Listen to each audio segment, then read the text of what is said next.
भर जगता हूँ, रात भर नेता करता हूँ, हमको कौन मार देगा। बिल्कुल। क्षेत्र महाराजगंज पड़ता है और कहाँ धुरौंधा सिवान लोकसभा। फिर से आप सभी का बहुत बहुत स्वागत है।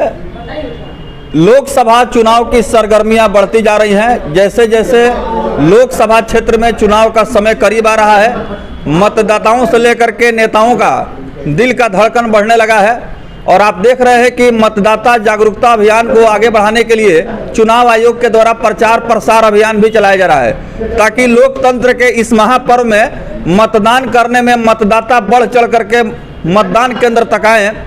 और एक ऐसे व्यक्ति यहाँ पहुँचे हुए हैं सीवान जिला के महाराजगंज लोकसभा के महागठबंधन के, जो कि महाराजगंज लोकसभा है। और मैं बताना चाहूँगा कि जिस तरह से चुनावी सरगर्मियां बढ़ रही हैं, चंपारण की धरती से जनता का जनप्रतिनिधित्व करने वाले और राजनीति में काफ़ी अनुभव रखने वाले यहाँ पर व्यक्ति हैं, जो कि आकाश कुमार सिंह के जन समर्थन में यहाँ पर कार्यालय में पहुँचे हुए हैं महाराजगंज। और इस कार्यालय में जब इनसे हमारी मुलाकात हुई तो इन्होंने आकाश कुमार सिंह के व्यक्तित्व और उनके सोच के बारे में मीडिया कर्मियों को बताया।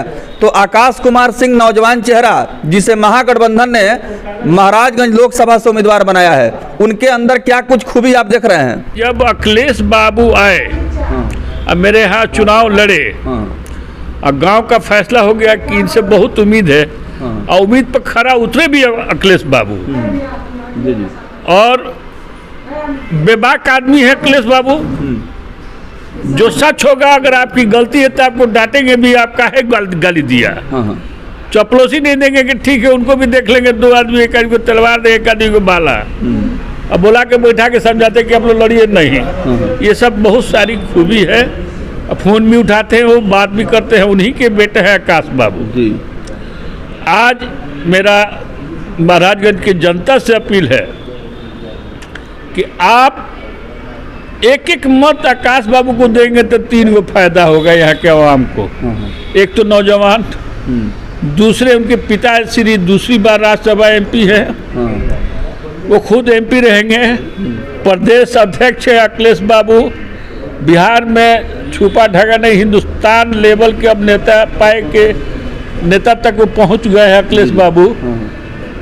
हमारी जब उनसे मुलाकात होगी तो मैं तो ये जरूर कहूँगा कि हम तो जो भी आकलन किया है, 2 दिन में, कल ही मैं आया इस क्षेत्र में, और इत्तेफाक से जब मेरा जज्बात जगा कि भाई चलते हैं अखिलेश बाबू का कार्यालय कहाँ खुला है, तो लोग बताया कि यहाँ से 20-25 किलोमीटर पड़ेगा, जनता बाजार होके आप निकलिएगा, आगे जाइएगा महाराजगंज मिलेगा। तो मेरी अपील यही है कि लम्हों ने खता की थी, सदियों ने सजा पाई। अगर आज आप बनाते हैं जिस गाछ को, पौधा तैयार है, आप रोप दीजिए, पानी पटाइए, उसका फल आराम से खाइएगा। बिल्कुल, ये मेरा उम्मीद है आपसे भी, ये चैनल वाले से भी। अब मेरी गुजारिश भी होगी आवाम से, समाज से, सबको मैं सलाम अर्ज कर रहा हूँ, आदाब कर रहा हूँ, प्रणाम कर रहा हूँ। बिल्कुल। अच्छा सर, एक सवाल आपसे, क्योंकि आपने बताया कि इस बार जो है इंडिया गठबंधन की लहर चल रही, जैसे कि आप कह रहे हैं, और देश में जनता का मिजाज बदलाव की तरफ है। लोकतंत्र में सबसे बड़ी ताकत, शक्ति जनता के पास होती है। ऐसे में आप जहाँ जहाँ घूम रहे हैं, आपको क्या प्रतीत हो रहा है? लोगों में क्या कुछ मतलब सोच है इस बार लोकसभा चुनाव को लेकर के? लोगों का मिजाज क्या कह रहा है? वो तो हम क्या बताएं, मोदी जी तो खुद प्रचार कर रहे हैं कांग्रेस का, तो हम लोग क्या प्रचार करेंगे राहुल जी का? वो खुद प्रचार कर रहे हैं, अपना मैनिफेस्टो नहीं दे रहे हैं। आज जो वादा किया था, सारे वादे उनके फेल हैं। उनका प्रचार रह गया है कि मंगलसूत्र छीन लेगा कांग्रेस, भैंस छीन ले जाएगा, गाय छीन ले जाएगा। परसों मैं देखा था एक बाइक प्रियंका जी का कि 55 साल कांग्रेस की हुकूमत रही, कि कोई बताए कि एक कोई चीज कांग्रेसियों ने छीना है क्या? ये सारा बेच दिए, सारा विदेशी माल हो गया मेरे भाई, सारा विदेश घूमने फिरने में टाइम निकाल दिए। किसी मुद्दे पे वो बात करते क्या? हमारे यहाँ शुगर फैक्ट्री बैठाने की बात किए थे 2014 में, कहा था कि मोतिहारी वालों आप लोग विश्वास करो, दो अगले बार चुनाव हम जीतेंगे तो प्रधानमंत्री बनते ही शुगर फैक्ट्री चालू कराएंगे, दूसरा प्रचार में आएंगे तो उसी का चाय बोरा का मंगाएंगे चीनी और सबको चाय पिलाएंगे। आज तक गर्म पानी का लोग इंतजार कर रहे हैं, चाय पिलाना तो दूर की बात है, चीनी मिल तो दूर की बात। मेरी आग्रह होगी अखिलेश बाबू से